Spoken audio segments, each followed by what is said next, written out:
जैसा कि आपने स्टेट के बारे में कहा है कि परीक्षार्थियों को दोबारा अवसर उनके प्रतिवेदन या इस प्रकार का कोई आता है तो शिक्षा निदेशालय और माननीय शिक्षा मंत्री माननीय मुख्यमंत्री के निर्देशानुसार इसका फैसला लिया जाएगा। और यदि इस प्रकार की कोई आवश्यकता पड़ती है तो इसमें हरियाणा विद्यालय शिक्षा बोर्ड को कोई ऑब्जेक्शन नहीं है। एसटेट की परीक्षा कब तक संभावित है सर, अगर संभावित तिथियों की बात करें? ये लगभग मई लास्ट तक संभावित है। जैसे ही परीक्षा की तिथियां आएंगी उसी समय इसको घोषित कर दिया जाएगा। सर, विद्यालय शिक्षा बोर्ड दूसरी मर्तबा अभी अगर 12वीं की बात करें, 10वीं 12वीं की परीक्षाएं, ये भी एक तरह से यूँ कहा जाएगा कि विशेष अवसर की परीक्षाएं हैं। एक और मौका दिया गया, 3 विषयों की परीक्षाएं विद्यार्थी दे पाएंगे। उसका शेड्यूल किस तरह का रहेगा, क्योंकि जो तारीखें तय की गई थी सर, क्या उन तारीखों में कोई इजाफा किया जाएगा?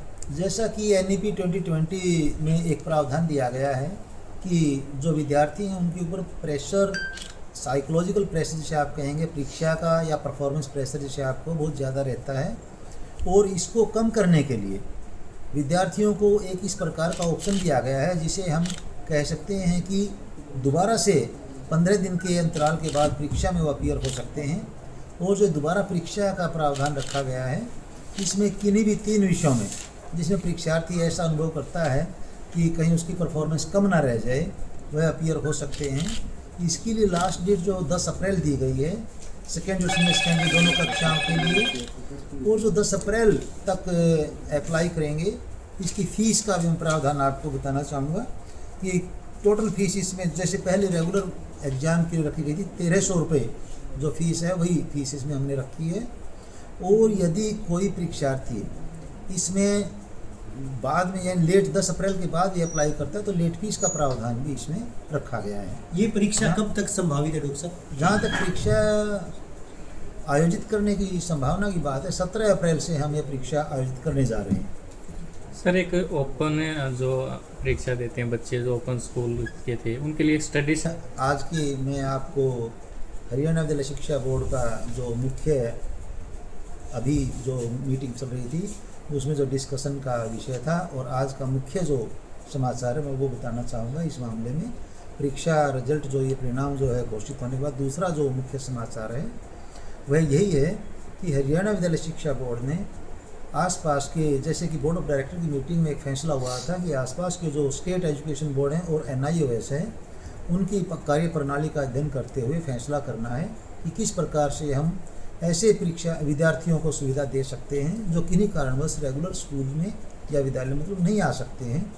तो इस निष्कर्ष पर हरियाणा विद्यालय शिक्षा बोर्ड पहुंचा है कि हम जो आसपास के हमारे राज्य हैं, जैसे राजस्थान में ओपन स्कूल है, पंजाब ओपन स्कूल है, हिमाचल ओपन स्कूल है या NIOS है, इन सभी का अध्ययन करने उपरांत अभी कल यानी 9 अप्रैल से हम पोर्टल पर परीक्षा अध्ययन केंद्र जो NIOS की तर्ज पर HIOS Haryana institute open schooling के खोलने जा रहे हैं। इसके लिए कल 9 अप्रैल को फार्म अवेलेबल हो जाएंगे। ऑनलाइन इसके लिए अप्लाई करना होगा। जो अध्ययन केंद्र खुलने की बात मैंने आपको भी बताई है, और सब डिवीज़न स्तर पर ये अध्ययन केंद्र खोले जाएंगे जिसमें विद्यार्थियों को एनरोलमेंट की, परीक्षा फार्म भरने की और कम से कम एक अपना जो उनका सत्र है या वर्ष है उसमें 30 कक्षाएं अटेंड करने की वहाँ पर उनको सुविधा होगी। ऐसे सभी विद्यालयों को इसके लिए कंसीडर किया जा सकता है जो अप्लाई करेंगे और जिनमें तीनों विषय में यानी तीनों स्ट्रीम में आर्ट, साइंस, कॉमर्स तीनों स्ट्रीम में जिसके पास पहले से एफिलिएशन होगी, क्योंकि ओपन स्कूल के भी तीनों स्ट्रीम का प्रावधान हमने इसमें रखा है। जहाँ तक फीस का सवाल है वो मैं बताना चाहूँगा। अध्ययन केंद्र खोलने के लिए इनिशियली 25,000 रुपये फ़ीस रखी गई है और उसके बाद हर वर्ष 2,000 रुपये इनकी रिन्यूअल फ़ीस होगी एफिलिएशन की, जो कि कंसर्न अध्ययन केंद्र की साल भर की जो रिपोर्ट है APR जो है उसके आधार पर आगे रिन्यू किया जाएगा उस अध्ययन केंद्र को। परीक्षा जो विद्यार्थी यहाँ होंगे उनसे कुल जो फ़ीस हम लेने जा रहे हैं वह भी डिसाइड कर लिया गया है, और यह फ़ीस आसपास के जो स्टेट्स हैं उनसे काफ़ी कम रखी गई है। काफ़ी कम इन द सेंस 2,000 रुपये एनरोलमेंट फ़ीस रखी गई है और 1,500 रुपये परीक्षा फ़ीस रखी गई है जो एक ही बार में ली जाएगी।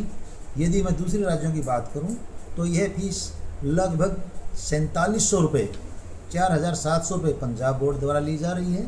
इसी प्रकार से NIOS के द्वारा भी लगभग 5,000 रुपये फीस ली जा रही है। डॉक्टर साहब, आपको नहीं लगता इससे जो अभ्यर्थी हैं, क्योंकि पहले डायरेक्ट